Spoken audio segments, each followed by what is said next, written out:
We will start with a gradient tool, then we're gonna add the hard shadows and some reflections. Grab your favorite holographic brush and fill the hair with holographic sparkles.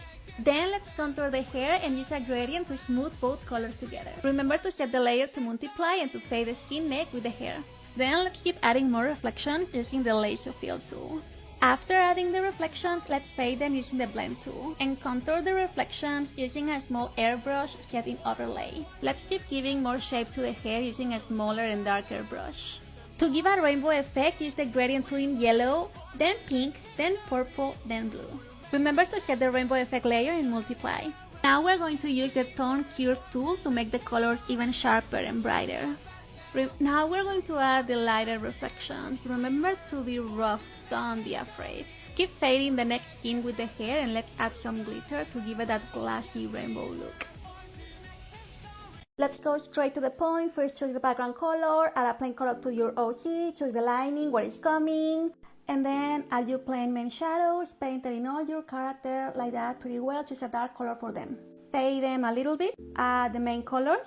Let's focus on the hair first. Separate the layers of the hair from the rest of the body. Use a gradient to start making the hair shadow. You can see I choose an analogous color scheme. Use the airbrush for the upper lining. As you can see, it looks pretty well. Fade the upper shadows a little bit. Choose a grayish color between the hair and the background to add a second set of shadows. I like to add some lining in this part. I don't know why, it looks pretty cool. Then add more lining. I'm adding a bluish kind of color in the upper hair to make it pop it up even more, and a rainbow because I like rainbows, and add more hair, and that's it. Look. Let's go straight to the point. In the previous video we did the hair, now we're gonna do the clothes. Just as with the hair, we're gonna separate all the clothes layers inside a folded. Then we're gonna fade it. We're gonna blur the main shadow that I showed you how to do in the previous video. Then we highlight the shadow with a darker brush.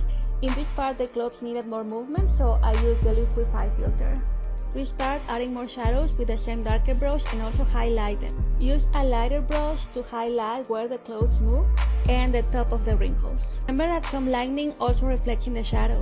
Use a gradient tool to add more contrast with the shadows and the light, and a gradient mat at the end to make sure the colors fit perfectly. Remember to fade it. For this third part of the rendering process, we're gonna add the ornaments to the metallic part of the clothes. My goal for this part was to create a holographic / rainbow look. So when adding the details, don't forget that each detail has a lot of details. So use the airbrush, add shadows, add highlights. Have you sometimes look at the pavement and see some of the car oil mixed with water and see that kind of really pretty rainbow look? That's the look I wanted to give to this set of clothes.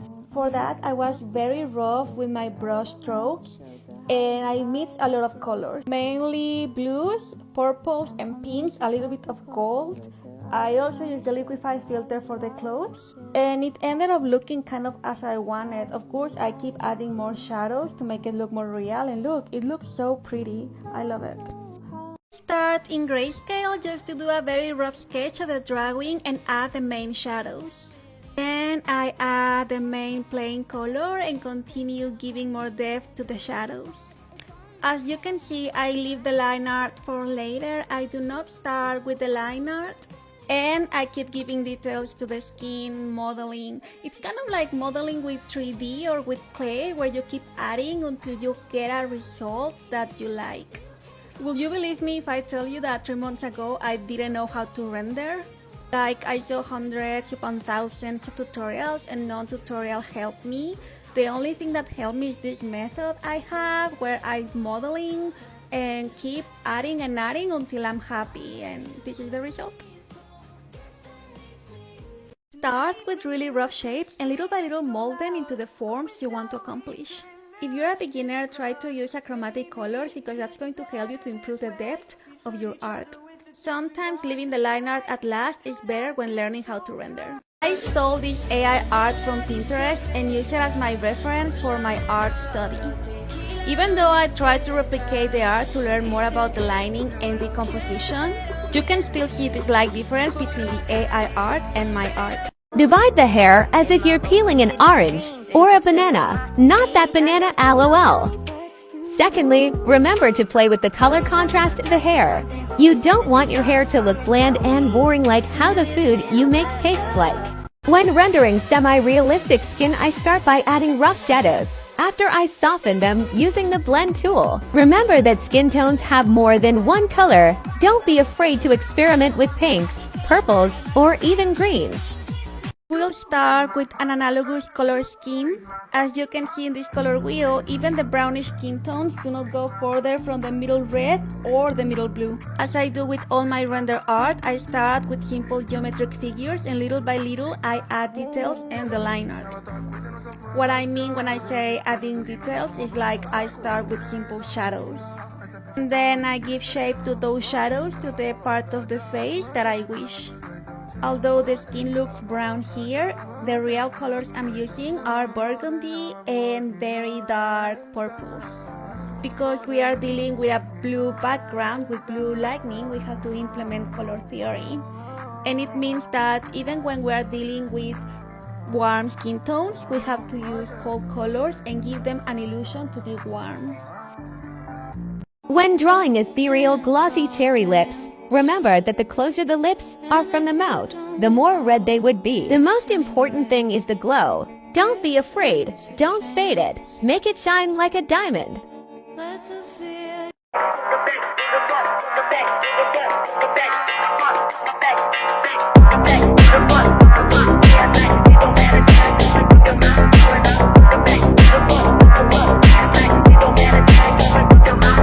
To draw gold, always start with a dark yellowish brownish color. Don't be scared to use very light, bright colors for the lining. Remember that gold is a very reflective material, so even the shadows will have a lot of reflections. To draw gold, I recommend you to use brown, yellow and orange tones. Start with the overall shape of the mouth and make sure the skin is already rendered. Same for the teeth and add lines for guiding. For the shadows and the lips, we will be using multiply layers. Lastly, add a glow layer for the overall glow of the mouth.